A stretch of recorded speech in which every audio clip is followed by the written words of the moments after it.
یہ ملے ہیں صحابہ کو کہ اگر دنیا کے سارے عابد مل جائیں، زاہد مل جائیں، عالم مل جائیں، حافظ مل جائیں، قاری مل جائیں، ولی مل جائیں، ابدال، غوث، کتب سب مل جائیں، اکٹھے ہو جائیں، تو صحابی جس گھوڑے کے اوپر سوار ہو اور وہ گھوڑا چلے، اس کے پاؤں سے نیچے مٹی اڑے، گرد و غبار اڑے، تو سارے غوث کتب مل جائیں تو اس مٹی کے برابر بھی نہیں ہو سکتے۔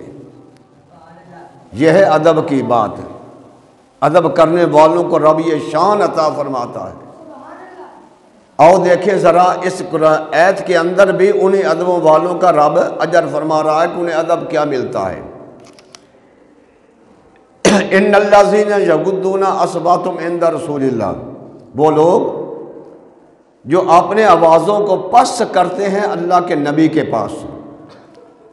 اولئک الذین امتحن اللہ قلوبهم للتقوی، ان لوگوں کے دلوں کو رب نے تقوی کے لیے پسند کر لیا ہے۔ وہ تقوی والے لوگ ہیں، وہ پرہیزگار لوگ ہیں۔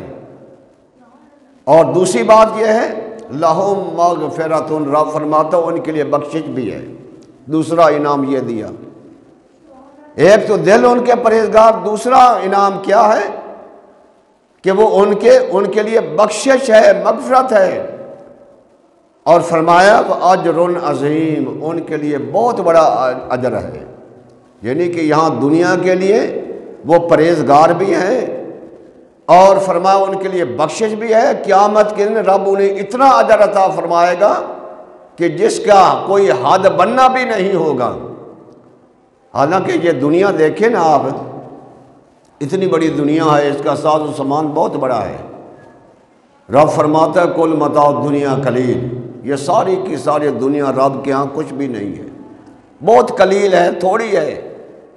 تو جب اتنی دنیا، اس کی اتنی نعمتیں بندہ گن نہیں سکتا، شمار نہیں کر سکتا، رب کے ہاں یہ کچھ بھی نہیں ہے، قلیل ہے، تھوڑی ہے۔ اور جو رب کے ہاں عظیم چیز ہوگی وہ کتنی ہوگی۔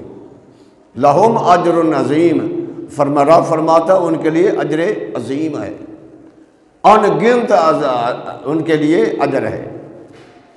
اور پھر فرماتے ہیں دیکھیں یہ تو ہے نا، صحابہ تو بہت بڑی اونچی شان والے تھے، اب صحابہ کو یہ شان کیوں ملی؟ یعنی جہاں ان کے گرد و غبار کو، ان کے سواری کے پاؤں کے گرد و غبار کو جہاں ولی غوث کتب بھی نہ پہنچ سکے، یہ اتنا مقام انہیں کیوں ملا؟ اس لیے ملا کہ انہوں نے دیدار مصطفیٰ کیا تھا، حضور کے چہرہ انور کو دیکھا تھا، حضور کی زیارت کی تھی، حضور کا کلمہ پڑھا اور مسلمان ہو گئے۔ تو حضور کا کلمہ پڑھنے سے ان کو یہ اعزاز مل گیا، یہ رتبہ مل گیا، یہ مقام مل گیا کہ اس مقام کو کوئی بھی نہیں پہنچ سکتا۔ تو بتاؤ جس کے چہرے کو دیکھنے سے اتنا اونچا مقام مل جاتا ہے، تو بتاؤ جن ہستیوں کے اندر اس نبی کا خون موجود ہو، جو آل رسول ہوں، نبی کی اولاد ہوں، جن کے اندر نبی کا خون موجود ہو، بتاؤ ان کا درجہ کتنا ہوگا، رب ان کی کتنا رتبے بلند عطا فرماتا ہوگا۔ تو اس لیے ادب کرو انبیاء کرام کا، صحابہ کرام کا، نبی کی آل کا۔